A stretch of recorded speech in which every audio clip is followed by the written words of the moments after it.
Mr. President, we are ready for you to begin the hearing. Thank you. Good evening, ladies and gentlemen. I am Miguel del Valle. On behalf of my fellow board members, welcome to the second fiscal year 22 budget hearing. Today is July 21st, 2021. We are holding the second fiscal year 22 budget hearing electronically via Zoom. The purpose of this second hearing is to comply with the school code provisions regarding the fiscal year 22 budget. Madam Secretary, please state for the record the notice procedure for this hearing. Thank you, Mr. President. Notice of this public hearing was published in the Chicago Sun-Times, a newspaper of general circulation in the city of Chicago, and posted at the principal office in 42 West Madison Street lobby on July 15, 2021. Notice was also posted on the cpsboe.org and cps.edu websites on July 15, 2021. I will now read into the record the public notice as published. Notice public hearings FY22 budget for the 2021-2022 fiscal year. Chicago Board of Education, commonly known as Chicago Public Schools, to whom it may concern. Public notice is hereby given by the Chicago Board of Education that it has prepared a FY22 budget for the 2021-2022 fiscal year in tentative form, and that 5 copies thereof available for public inspection have been filed and are now on file in the Office of the Board of Education of the City of Chicago, commonly known as Chicago Public Schools, 1 North Dearborn Street, 950, Chicago, Illinois, 60602, and available at www.cps.edu/budget. And that said Board of Education will hold 2 public hearings upon said budget. Date, Tuesday, July 20th, 2021, hearing time, 6 p.m. to 8 p.m. Date, Wednesday, July 21st, 2021, hearing time, 4 p.m. to 6 p.m.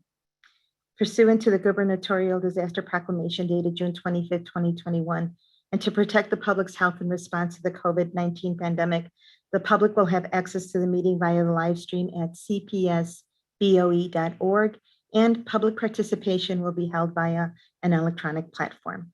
For these 2 public hearings, advanced registration to speak will begin on July 15, 2021 at 10:30 a.m. and will close on Monday, July 19, 2021 at 5 p.m. or until 30 slots have filled for each hearing, whichever occurs first. Advanced registration during this period is available by the following methods: online at www.cpsboe.org or by phone 312-989-7313. The public participation segments of the public hearings will conclude after the last person who has registered to speak has spoken, or at 8 p.m. on July 20th and 6 p.m. on July 21st, whichever occurs first. Members of the public may submit written comments related to the FY22 tentative budget via the written comments form on the board's website at www.cpsboe.org or mail to 1 North Dearborn Suite 950 by 5 p.m. July 22nd, 2021. Dated at Chicago, Illinois, July 13th, 2021, Chicago Board of Education by Miguel del Valle, President, and attest by Estela G. Beltran, Secretary. Mr. President, I would also like to note the board members that are present here today. Member Rome. Here. Vice President Rivelluri. Here. Member Tad Breland. Here. Member Truss. Here. And President Del Valle. Here. We have 5 members present. There is a quorum. And I would also like to recognize Joseph Moriarty, our general counsel, and note for the record that he is on the premises. And Dr. Maurice Sweeney, our interim chief education officer, and Lindy McGuire, our interim chief operating officer. And I would also like to note for the record that board member Sotelo has joined the meeting. So we have 6 members present and there is a quorum. Thank you, Mr. President. Okay, thank you, Madam Secretary. Let's begin with the fiscal year 22 budget presentation. I want to introduce Heather Wendell, who is our budget director, and she will introduce co-presenters after she's done with her presentation. So let's proceed. Heather? Thank you, President DeValle, and good evening, members of the board. I'm pleased to present an overview of our proposed FY22 budget. Next slide, please. CPS's proposed FY22 budget totals $9.3 billion. This proposed budget includes over $1 billion in federal relief funding and is a record high investment in CPS students that promotes equity and prioritizes resources for the schools and students who need them most. Key investments within this proposed budget include $225 million in additional funding for school budgets. This includes flexible spending for schools, equity grants, some enrollment-based funding, special education teacher and paraprofessional allocations, support for case managers, early childhood programming, charter schools, supplemental aid, and title funds, along with SBB. Additionally, the budget reflects a $672 million in guaranteed capital funding to address equitable facility investments throughout the city, and another $267 million to support year one of the district's Moving Forward Together framework, which is a 2-year, $525 million plan to address students' social and emotional needs, accelerate student learning, and prepare students for success beyond the pandemic using a holistic, equity-based approach. The $9.3 billion budget includes 3 primary components: the operating, capital, and debt service funds. The operating budget as proposed includes $7.8 billion. This reflects CPS's day-to-day expenses, including staff costs and benefits, contractual services like transportation, supplies, and equipment. The operating budget is funded by a variety of state, local, and federal sources, and roughly half of the operating expenses are funded by property taxes.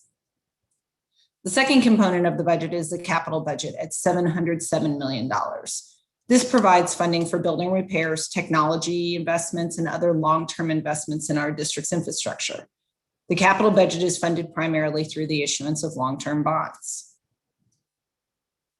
The third component is the debt service budget, which totals $763 million in FY22. The debt service budget covers payments on long-term bonds issued by the district to fund capital projects, and this is funded primarily through state revenues. Public feedback informed the investments that are reflected in our FY22 proposed budget.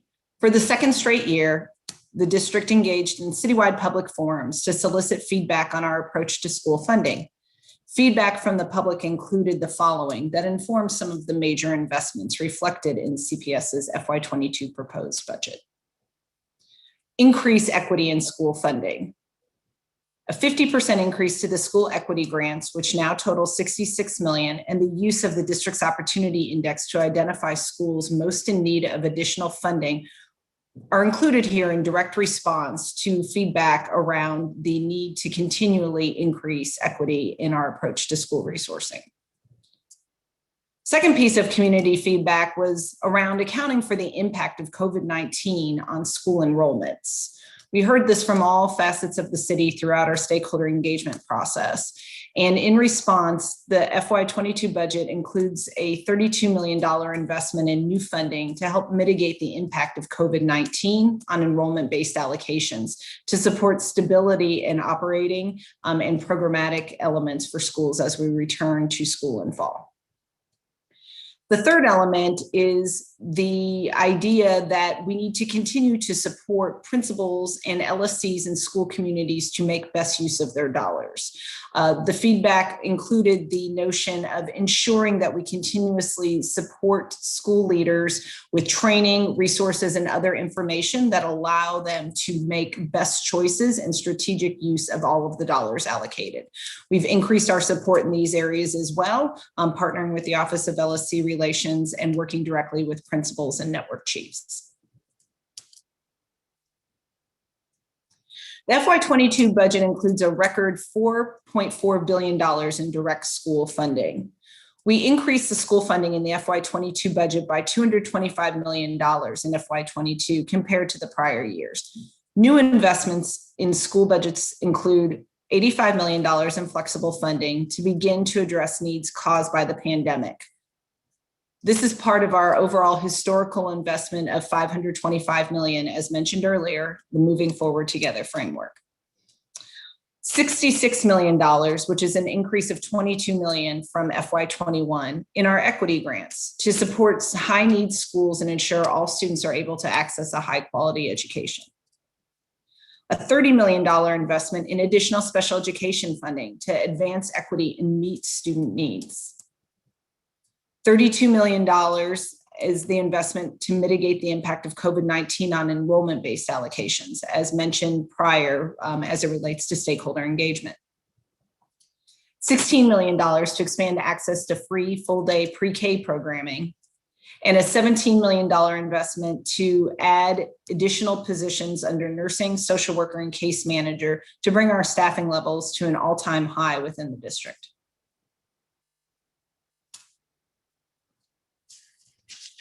As mentioned, the district's Moving Forward Together plan makes an unprecedented investment to address the impact of COVID-19. The Moving Forward Together plan was informed heavily by feedback from school leaders, teachers, students, parents, and community partners, and reflects a 2-year, $525 million investment to address the pandemic's impact on student learning and social emotional needs. The initiative includes $160 million in flexible school funds. These resources provide all school communities with additional dollars to program at the local level to best meet the needs of their schools and students. There's a focus on communities hardest hit by the pandemic with a utilizing an opportunity index in the formula for those funds. An additional $165 million in priority resources for all students in schools. This supports evidence-based academic and social emotional resources that will be administered by the district. And finally, $201 million in targeted student supports. These are resources that are targeted to specific needs based on student priority and school needs. In total, the FY22 budget reflects $267 million of the total investment.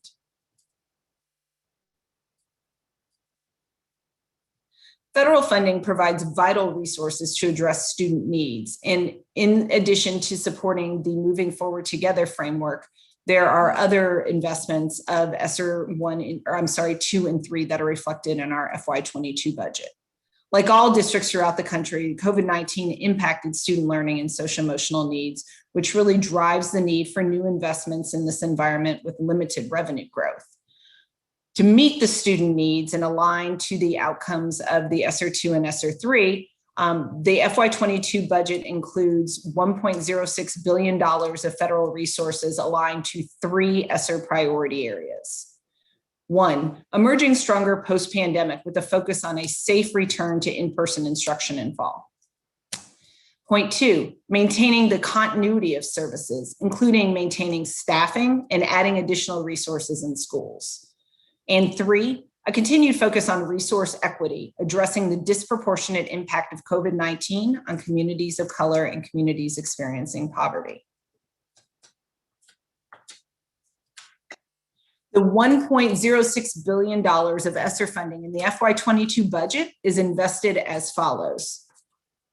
$267 million for the first year of the 2-year $525 million Moving Forward Together plan.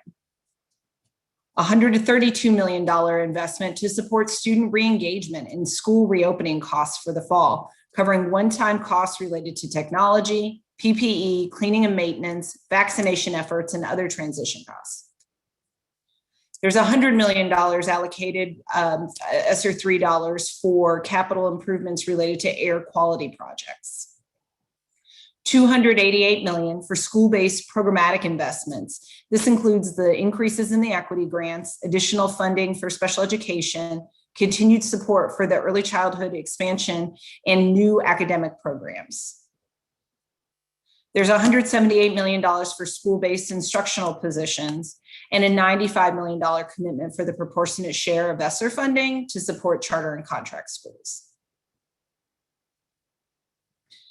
I'd like to introduce now Deputy Chief of the Office of Budget and Grants Management, Mike Sikowski, who's going to provide additional details on the operating budget and the capital budget. Mike? Thank you, Heather, and good afternoon, members of the board. This next part of the presentation, as Heather mentioned, will focus on an overview of what we are spending our money on in our operating and capital budget and how those items are funded. So the first thing to highlight here are our revenues in our operating budget, and that Chicago taxpayers fund 50% of CPS's total operating budget. This 50%, about $3.9 billion of operating revenues, comes from local sources, primarily property taxes, with additional funding coming from the personal property replacement tax, TIF surplus, and other smaller local revenue sources. The second component of our operating revenues are state revenues, which comprise 23% or $1.8 billion of our total operating budget. This is funded primarily through the state's evidence-based funding formula, in addition to teacher pension normal costs and categorical grants from the state. The third component of our operating budget is funded by federal revenues, which in FY22 comprised 27% or $2.1 billion of our total operating budget. These include both recurring sources, which include title funding and lunchroom funding and primarily support low-income students, and also federal relief funding, ESSER 2 and ESSER 3 that were discussed on previous slides and add significant one-time revenues to the FY22 budget in response to the pandemic.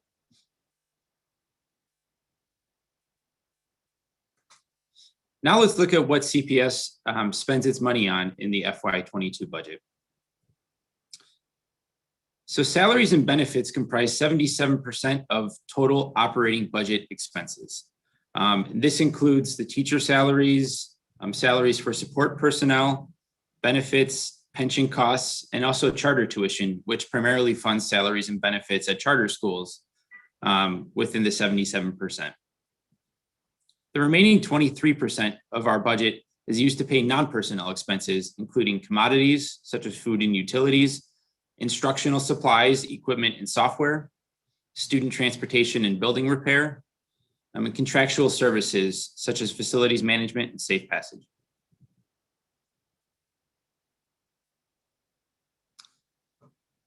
When we think about our 77% of our total budget that supports personnel costs, these are the positions included in our FY22 budget.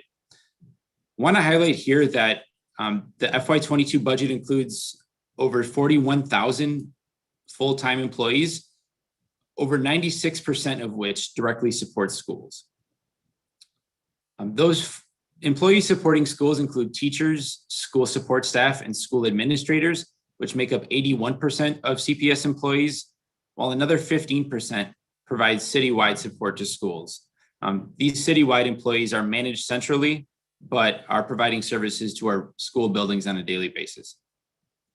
Less than 4% of CPS positions are central office administrative positions.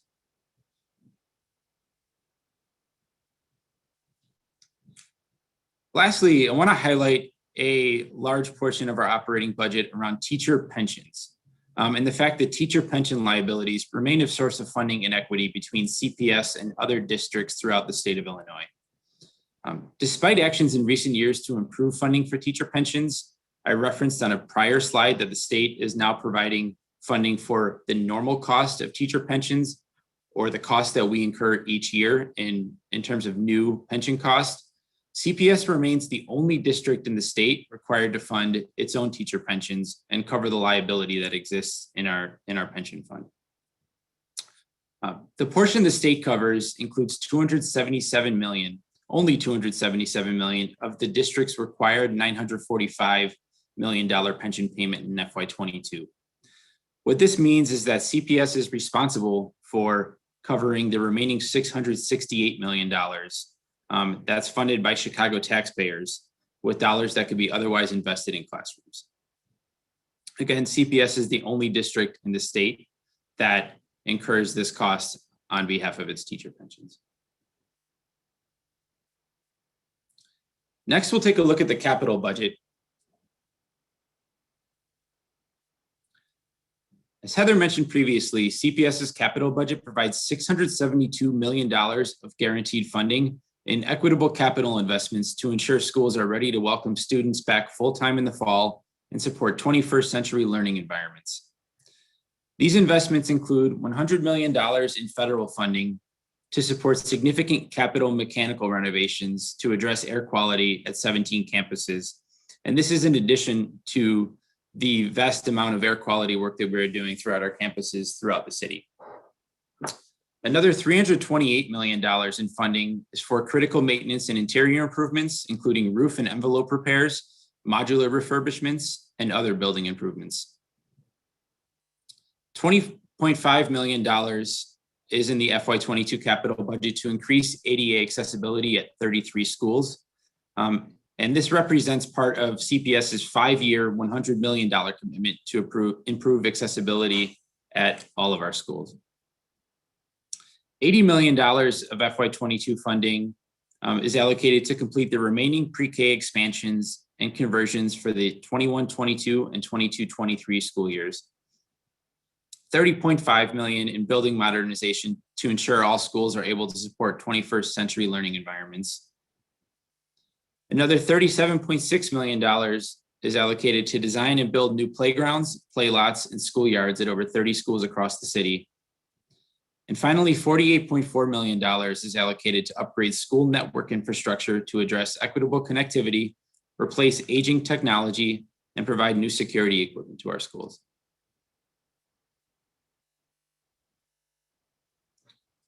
Again, as Heather mentioned previously, CPS's capital investments are funded primarily through bond proceeds. When we look at the funding behind our $707 million capital budget, $554 million will be funded by anticipated bond offerings and other capital funds. There's $100 million in federal ESSER 3 funding supporting the improvements to air quality at our schools. Another $17 million is allocated or is in confirmed external funding for Space to Grow and ITS projects. And the capital budget also includes $35 million in other potential external funding to allow the district to undertake projects as additional external funds materialize throughout the fiscal year. And with that, I'm going to turn it over to our Treasurer and Deputy Chief Financial Officer, Wally Stock. Thank you, Mike. Good afternoon, members of the board and everyone. On this slide, we have a historical snapshot of our liquidity positions over time. Our financial condition has been improving in recent years, and we've maintained stability during COVID. Our FY22 proposed budget is also very solid.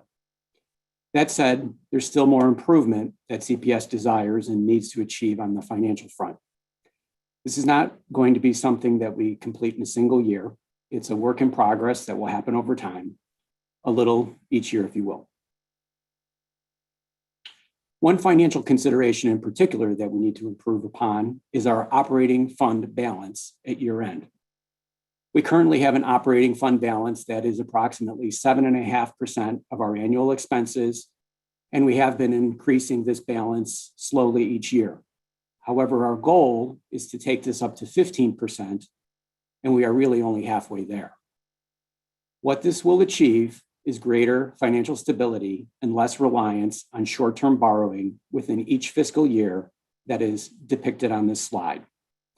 In our recent fiscal years and within the upcoming FY22 fiscal year, short-term borrowing, structured as tax anticipation notes, which we also refer to as TANs, will be used to support liquidity for all operations across the district because the timing of the receipt of budgeted revenues lags behind the pace of budgeted expenses, and our fund balance is still not large enough to bridge this timing gap.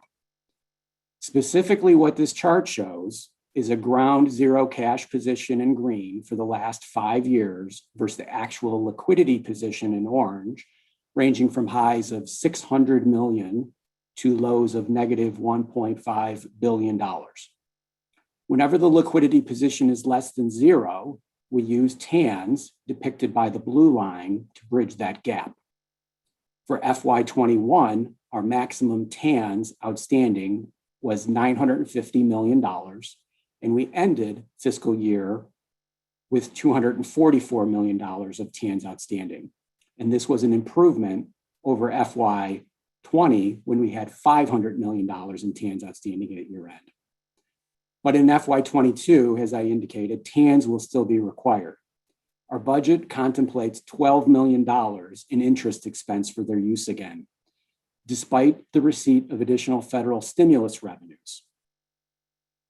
The receipt of additional federal stimulus revenues is, of course, an unprecedented benefit to CPS, but the federal revenue is temporary, non-reoccurring, and in addition, all federal revenue is structured as reimbursements. Therefore, we need to spend on expenses before receiving the monies.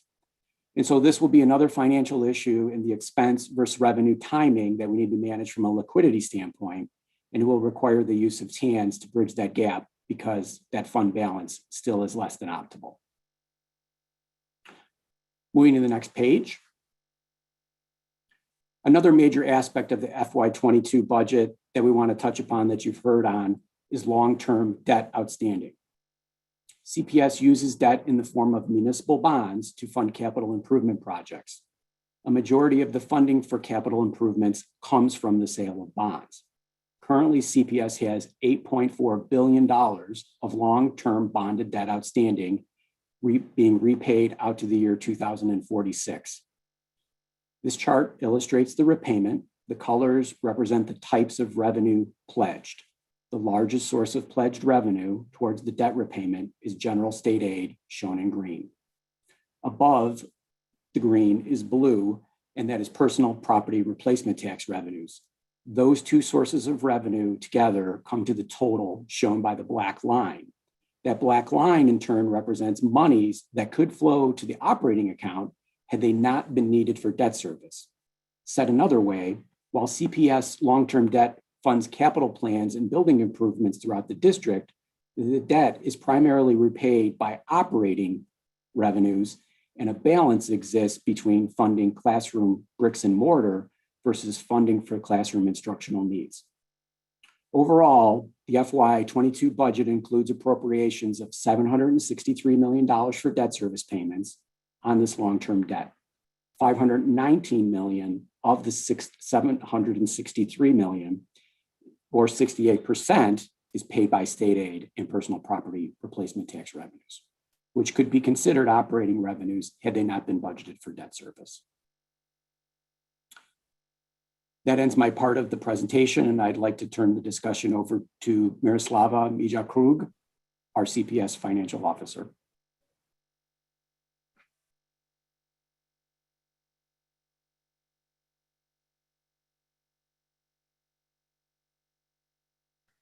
Miroslava, please unmute. Thank you. Good afternoon, board members and everybody. My apologies.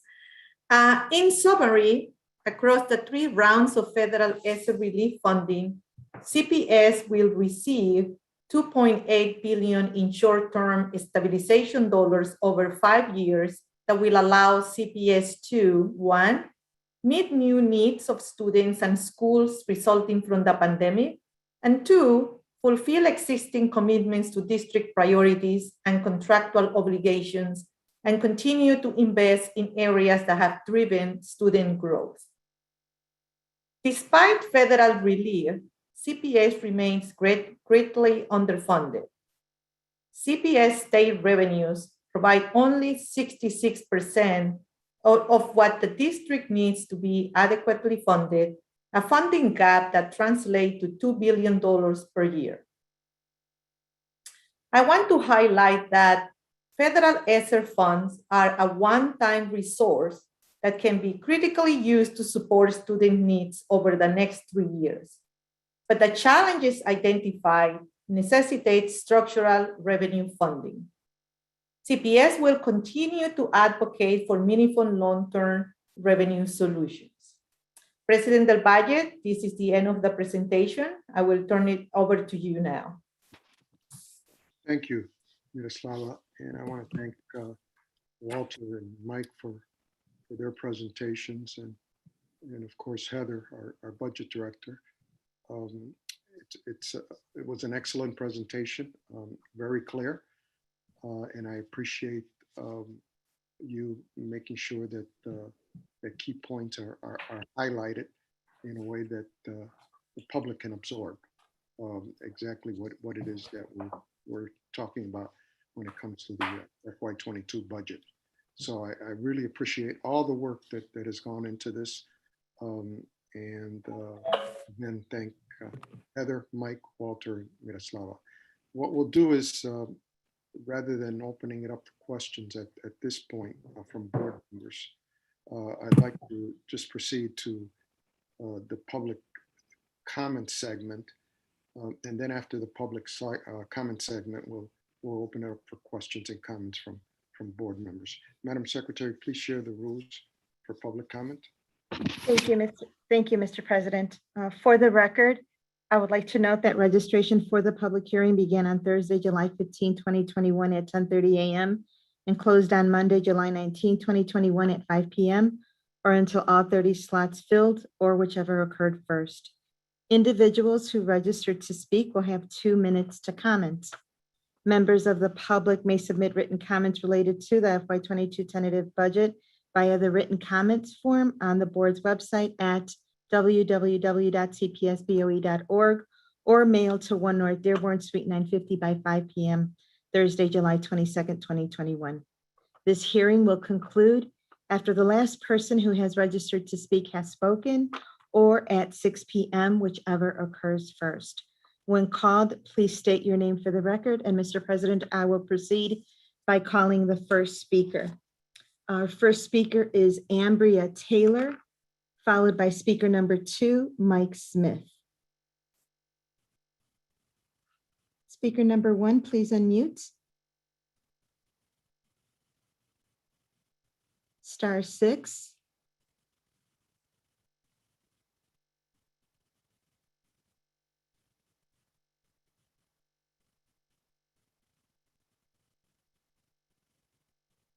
Thank you. Please proceed. My name is Ambria and I teach at Holden in Bridgeport. This budget is empty. When I look at it, I see bullet point after bullet point about how money will be spent to train and develop current staff to roll out new programming.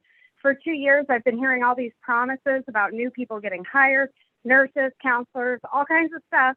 I have yet to see it. No other teachers I talk to in the city have seen it. And once again, I see no actual concrete plan here for how and when they're going to hire and at what schools. I really think that's because they don't intend to do it.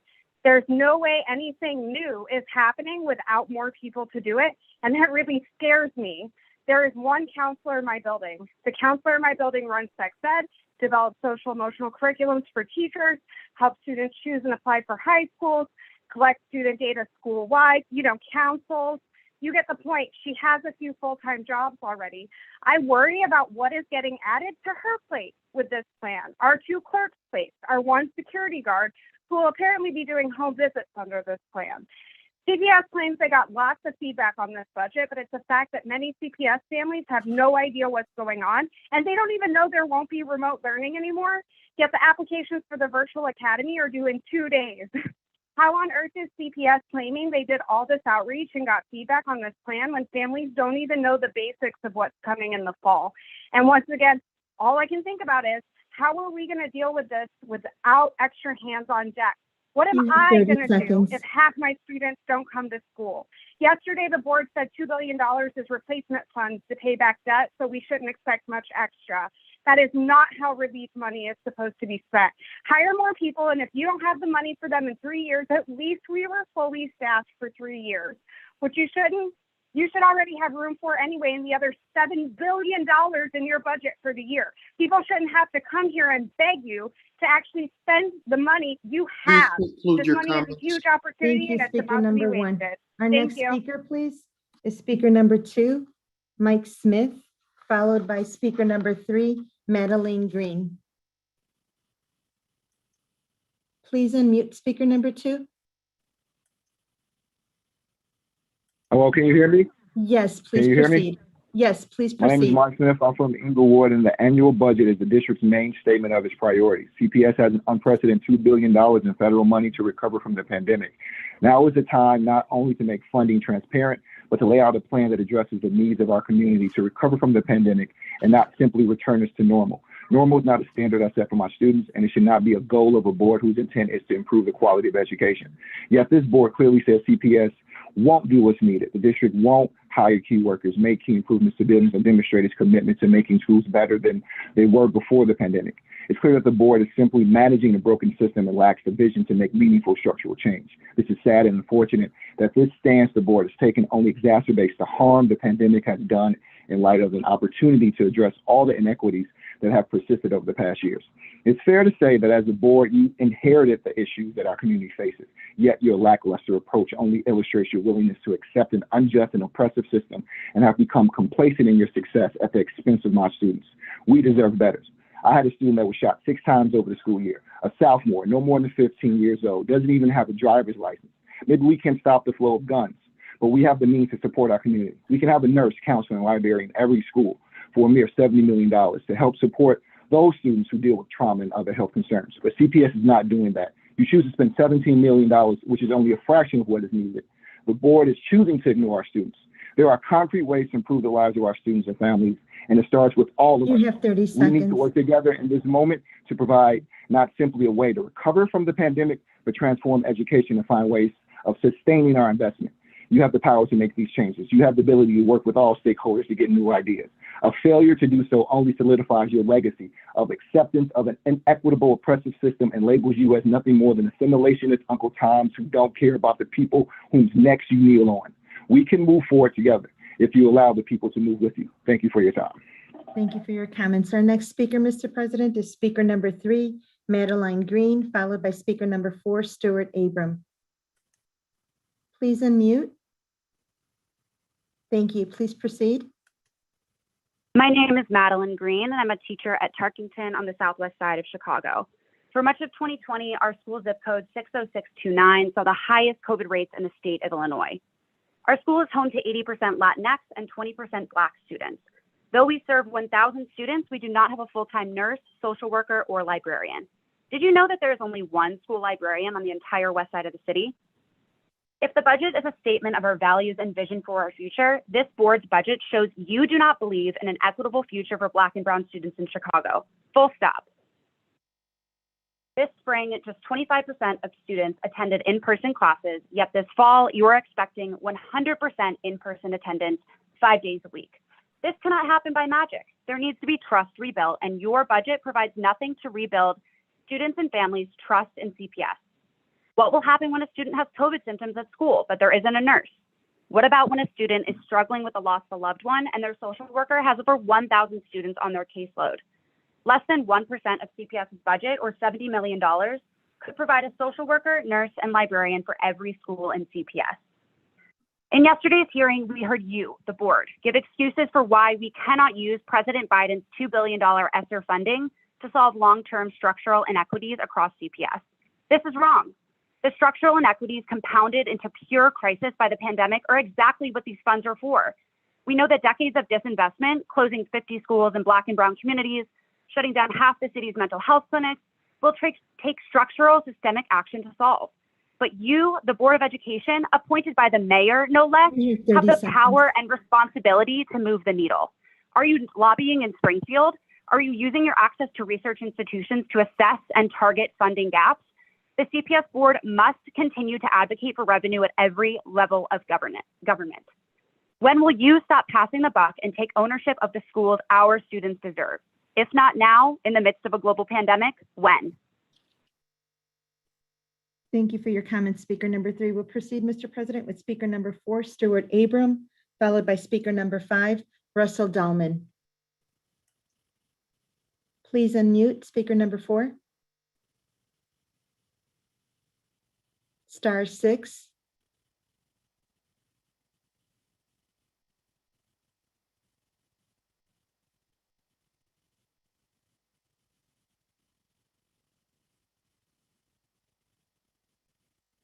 Stuart Abrams, speaker number 4, please unmute.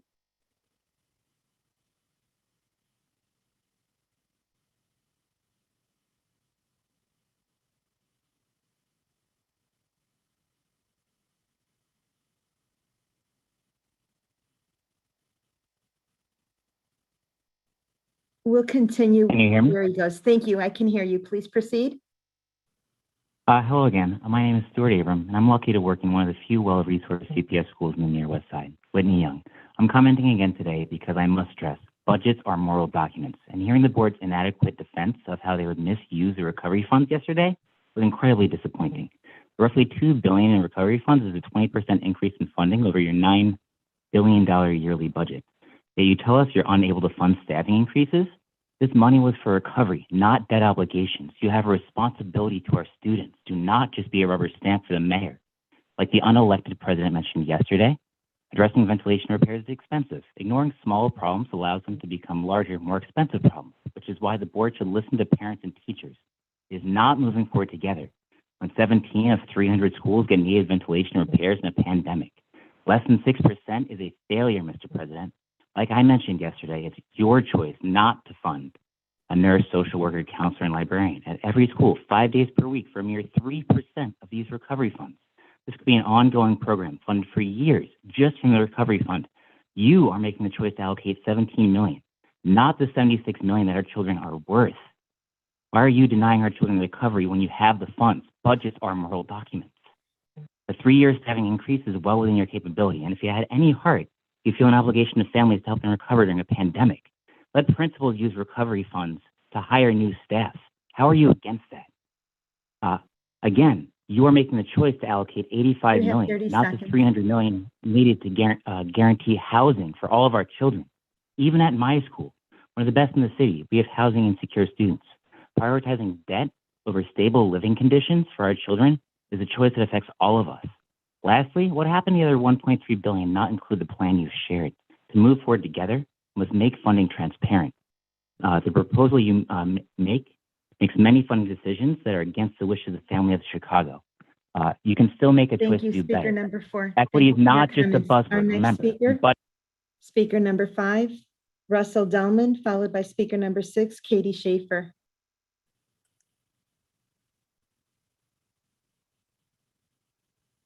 Please unmute.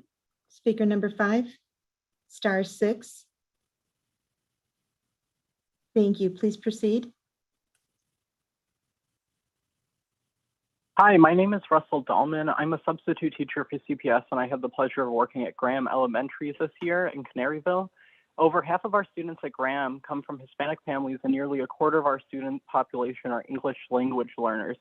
We're thankful to have a bilingual teacher who does necessary, important work supporting our students, but how can we move forward together with equity across the district when our bilingual teacher, like so many other educators, are burdened with buying their own materials to supply their classrooms?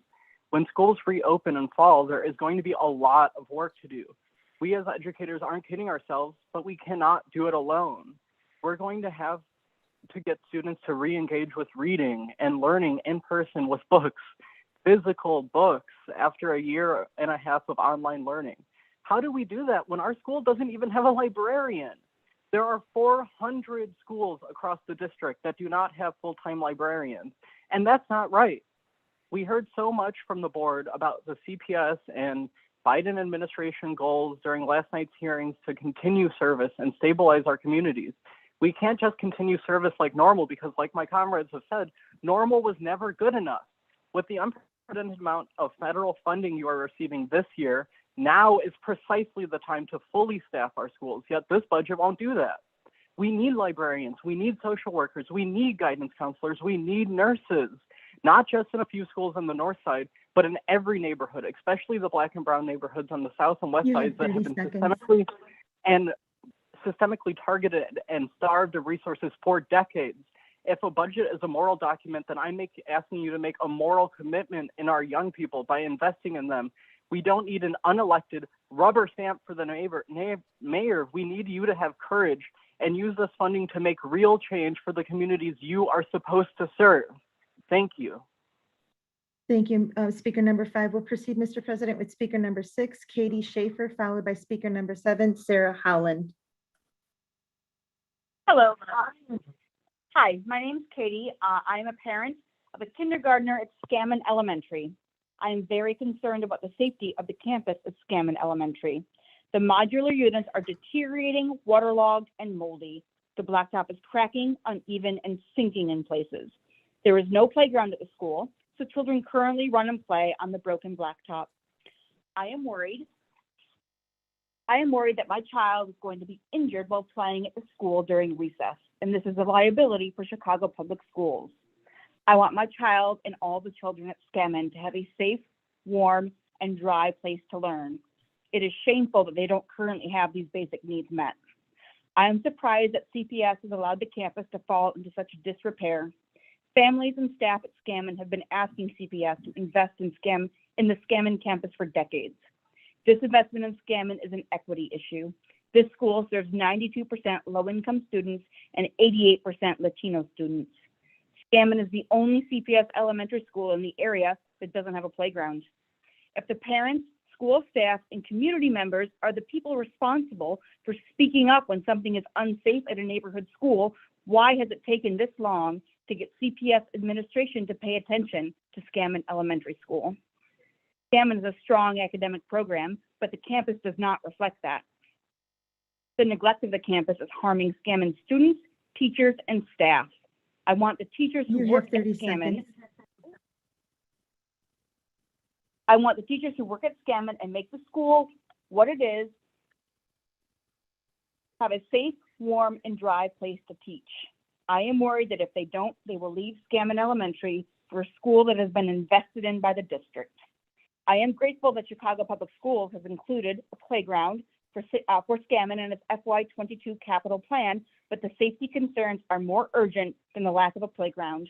Thank you, Speaker number 6. We'll proceed, Mr. President, with Speaker number 7, Sarah Howland, followed by Speaker number 8, Marta Ray.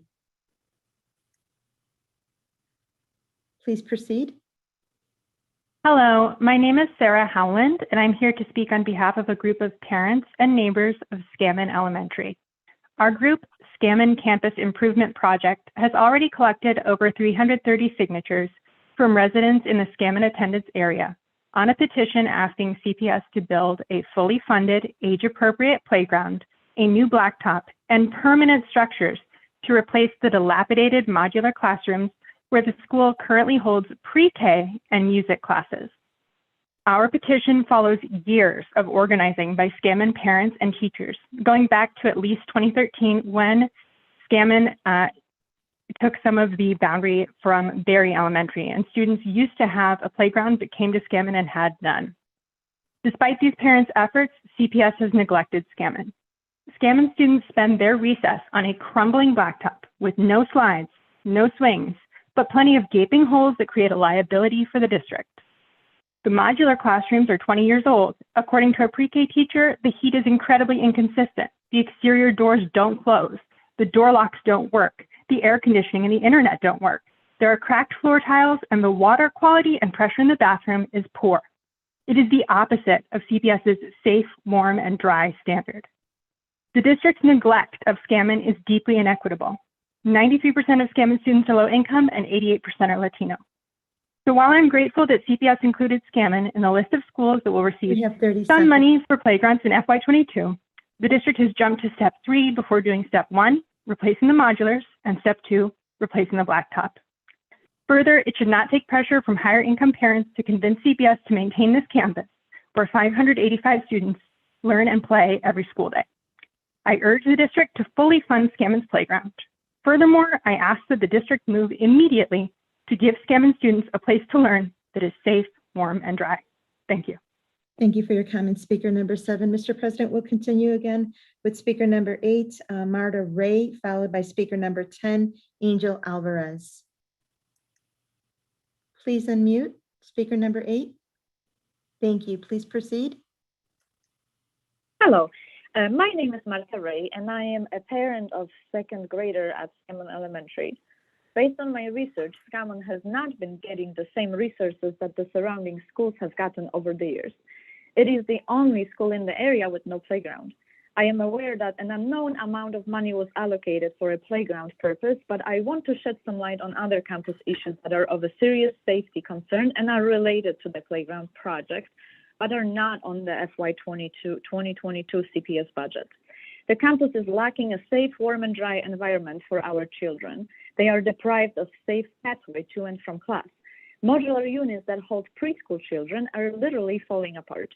I hold a parent position on Scammon Local School Council, and I was inside the modular units a few weeks ago when it was reported to LSC that CPS is not planning on replacing the units and deemed them safe.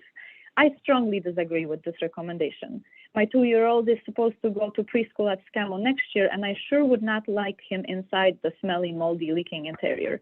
Teachers voiced their concerns as well about additional issues such as lack of heat, running water, no internet, doors that do not close, etc. Placing a siding on the outside walls, as it was recommended by CPS, is not a solution to this problem. Another important issue is the blacktop. There are multiple holes all over the campus surface and the sewer drains are sinking. This needs to be addressed before kids are back on the school grounds. You have 30 seconds. There is no plan to replace the unsafe modular units, and I demand that funds are allocated to replace them with a more permanent structures. Given that our student body is comprised of 92 low income, I don't see how this budget allocation is reflecting equitable investment in Scammon Elementary. Please allocate funds and make a plan to fix the surface and demolish modular units by the end of the summer. At this time, it Thank is you, not Speaker safe. number 8. Thank you for your Thank- comments. We'll proceed, Mr. President, with speaker number 10, Angel Alvarez, followed by the last speaker, speaker number 11, Deanna Myron. Please unmute speaker number 10. Thank you. Please proceed. Congratulations, CEO Torres, on your appointment, and I wish to thank the board for the opportunity to speak. I am Dr. Angel Alvarez, a research assistant professor at Northwestern University. I want to speak to issues of equity and accountability with respect to the allocation of our upcoming budget. There are plenty of areas that need to be addressed, ranging from the impact of the pandemic on our students, investing in cybersecurity defenses, and developing more equitable and sustainable funding models for our school. During my brief time, I want to focus concerns based on results from my analysis, some of which I have already sent to the board, and additional data I will share. There is a significant achievement gap that exists with our low-income students, our students of color, and children with disabilities. Achievement gaps that have perpetuated themselves because of unintended consequences of CPS policies. Schools that serve primarily students of color have instructional outcomes that are significantly below schools that serve primarily white students, and the disparities increase the longer students remain enrolled in CPS. I have shared my concerns with CPS officials and my local neighborhood school, Gowdy Elementary, for years. However, schools routinely fail to incorporate strategies to specifically address these disparities in their CIWP, with schools serving marginalized students being rewarded for setting lower educational goals. That highlights the problem. There are no incentives to reward schools that close the achievement gap, and no real consequences for schools with long-staying disparities in achievement. There needs to be a mixture of universal, scalable factors in combination with You school have developed 30 plans to be seconds. used for accountability. The investments that are being made need to include plans for accountability. I would like the board to share what they will do with schools that maintain significant achievement gaps after you make this once-in-a-generation investment. I interpret your silence as not having fully developed solutions yet, so I hope we can work together to solve these serious problems. Thank you. Thank you for your comments. Speaker number 10, Mr. President, we'll proceed with the last speaker. Speaker number 11, please, Deanna Myron. Please unmute. *6. Thank you. Please proceed. Hi, good afternoon, everyone. My name is Deanna Myron, and I have been a CPS clerk for over 22 years. I want to thank you for listening to me to highlight my concerns. First, let me highlight that I am one of the 443 CPS educators laid off in this pandemic. Why this layoff even happened is beyond anything I will ever begin to understand, and why. When everyone knows our students need us, our community needs us, especially after being in their same community for 22 years. CPS has $2 billion in the bank. We know this. It's for the pandemic recovery. No one should even have ever lost their job. Students need the familiar educators that they have spoke to, they've emailed, they looked at through a 2x2 inch box on Google Meet every day. Now is the time to fully staff and keep our schools our school staff for our students. Students need us, and we need librarians, we need social workers, we need nurses. Everyone needs to come together across the districts. There's over 100 schools that will not have a full-time social worker this year, and about 180 schools that won't even have a full-time nurse. What is wrong with that picture? Spend the money where it's needed, and that is in the staffing for our schools the way they need to be for our kids, for our students. I just please make it make sense, please. CPS should and could have a nurse and a school social worker and a librarian in every school. Every educator that has been laid off should be reinstated. No questions asked with that recovery money. That's what it's for. No one should have lost their job. We are still in a pandemic, everyone. Our students need CPS educators in their school every day, and at their reach education, at their reach for their lives, education to make this more important. Sorry, thank you. Thank you for your comments, Speaker 11. Mr. President, this concludes the public segment. Thank you, Madam Secretary, and we thank all those who participated in our public comment segment. We will now open it up for questions or comments from board members.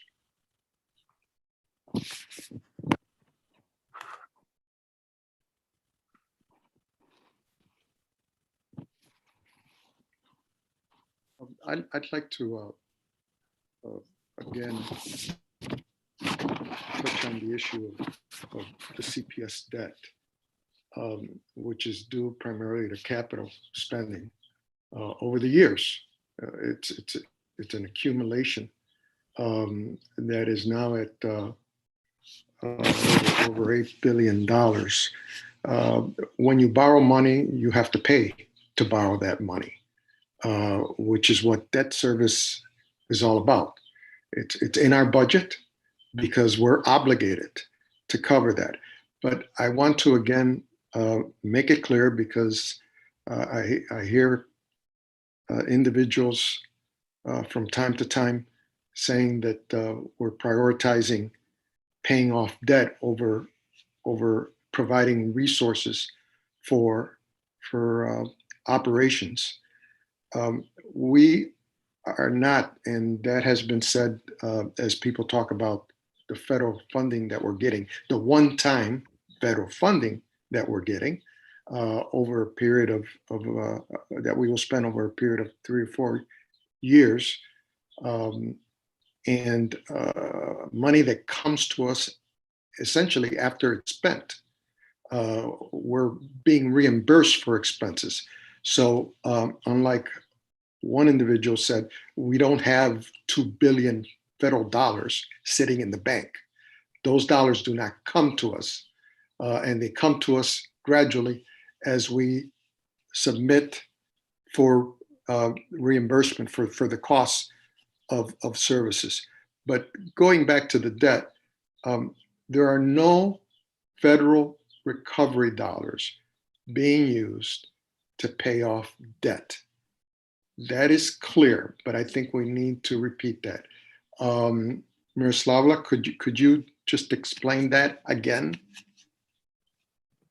Absolutely, President Del Valle, you are absolutely correct. This budget doesn't include using federal relief money to pay debt, as I think Heather in her remarks, she mentioned that the federal money is used by 267 million will be for the first year of the 2-year 525 million in the Moving Forward Together plan.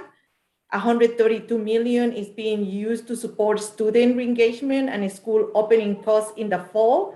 All of the COVID, the one-time related costs for technology, the PPE, cleaning and maintenance, vaccination efforts, and other transition costs. 100 million is being allocated to work on projects for aid quality in the classroom. 288 million has been allocated for school-based programmatic investments for also increases in equity grant, special education, early childhood, and academic programs. and 178 million for school-based instructional positions, and 95 million, that is the proportional share of the ESSER funding for the contract and charter schools. So as you can see, there is no money that has been allocated in this budget from the ESSER funding to pay for debt service. Thank you. And Walter Stock, could you once again repeat, because you had an excellent presentation. I thought it was very good and very clear. But could you again repeat what is our long-term debt? Where did it come from? And how is it that we then pay for the annual debt service and the amount that we pay for that annual debt service and how we pay for that annual debt service, which we're obligated to pay, of course. Could you just review that one more time? Sure, thank you. Yes, currently we have $8.4 billion of long-term debt. And our oldest issues go back to 1998, 1999, and then they come up to the current 2021. So debt is issued on and off each year, every other year, and it's used to fund capital. It's used to the bricks and mortar. So improvements all across the district, all our 500 plus schools at one time or another have capital projects, and that debt is allocated towards them. And each year has those projects become priorities for the district. So the debt it was not issued at one time. It took many years to get there. And we've made commitments to the bondholders to repay that debt. And that majority of the revenue that we've pledged is state aid revenue. This year, as I stated, the overall obligation, the authorization to pay debt is $763 million, and $519 million of those dollars are from the combination primarily of state aid and personal property replacement tax. So we're obligated to repay that debt, especially if we want to continue on making capital improvements throughout the district and issue more debt. But it's done a lot of good things for the district, and we expect to do more good things as we issue debt, but it is a balance. So we're very conscientious of how much debt that we take on every year. And we tread lightly with that, but we are very serious about making improvements and continuing to provide a good quality environment for all our children. But there are no ESSER dollars being used by CPS to pay down debt. Absolutely not. Just as Miroslava stated, that is not the intention of that money. Like we've clearly laid out in the presentation tonight, we've at a high level put all those categories on the table of what those dollars will be used for, and none of those dollars are being used to repay debt. Thank you. Thank you. Any other questions or comments from board members? Question in relation to that. Will this deck be posted somewhere? There were questions about transparency. I know we just showed it. Certainly there'll be more conversation next week, but I was curious if there's something that people can find it who are interested in looking at the categories more in depth, particularly on what the ESSER funds will be used for. Thank you for the question. Yes, we will post and work with the board office to post this deck publicly following the meeting. And then I just kind of just as a flag, I know there are lots of questions and concerns about staffing issues. I know we don't have personnel on to talk about that today, but could we just have plan to have a broader conversation with those who need to be there next week as we continue this discussion? Yes. Thank you. President Del Valle, I have two questions, and building on this theme of transparency, I really appreciate that there will be funds that will be funded to local schools to help with recovery, and that schools will have the opportunity to really engage with their stakeholders to make decisions about how those funds are used. And I'm not sure if every school has already, just given the timing of when funds were released, been able to really message that out to their community. And I'm wondering if somebody can speak to how people can engage with principals and LSCs if they have ideas about how that money should be used, or if they have questions about the opportunity that extra funds to schools present.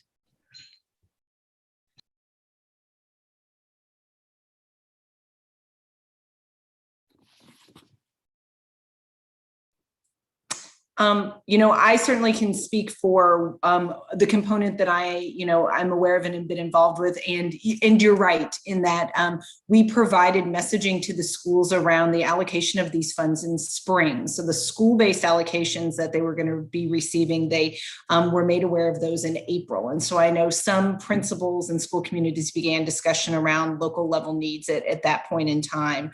The dollars were then provided to them as part of the July 1st FY22 operating budget, and know that schools have re-engaged in some of those conversations. Additionally, around one of the points that we had heard in the public feedback was around support for school communities. And so my team, in partnering with the network offices and the talent department, have provided one-on-one consultations for principals related to these dollars and their overall budget to try and ensure that we are helping them make best use relevant to their student level data and needs. And principals are engaging a variety of people in those discussions, their school level ILTs.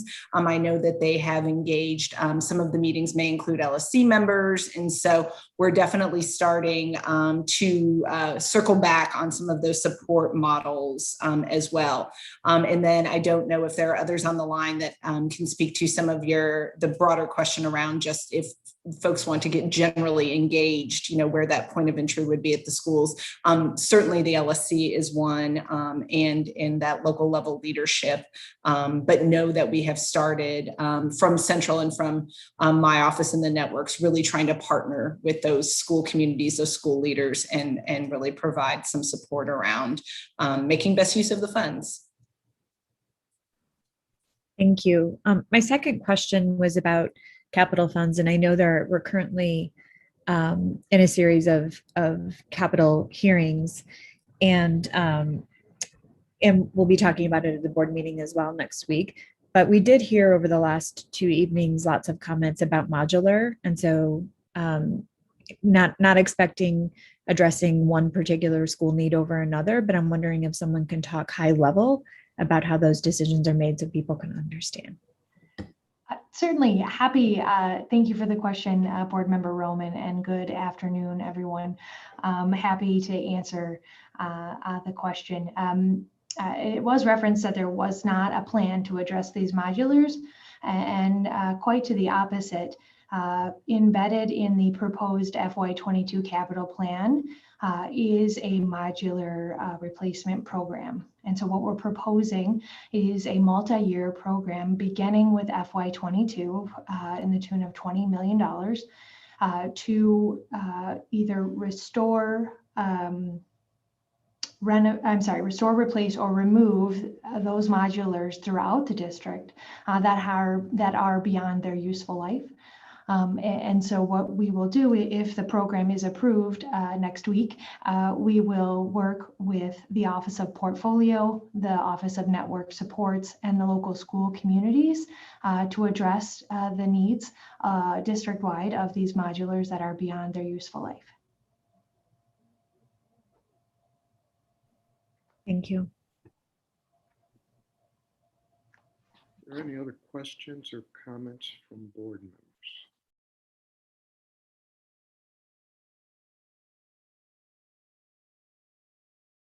Okay. Hearing none, this concludes our second fiscal year 22 budget hearing.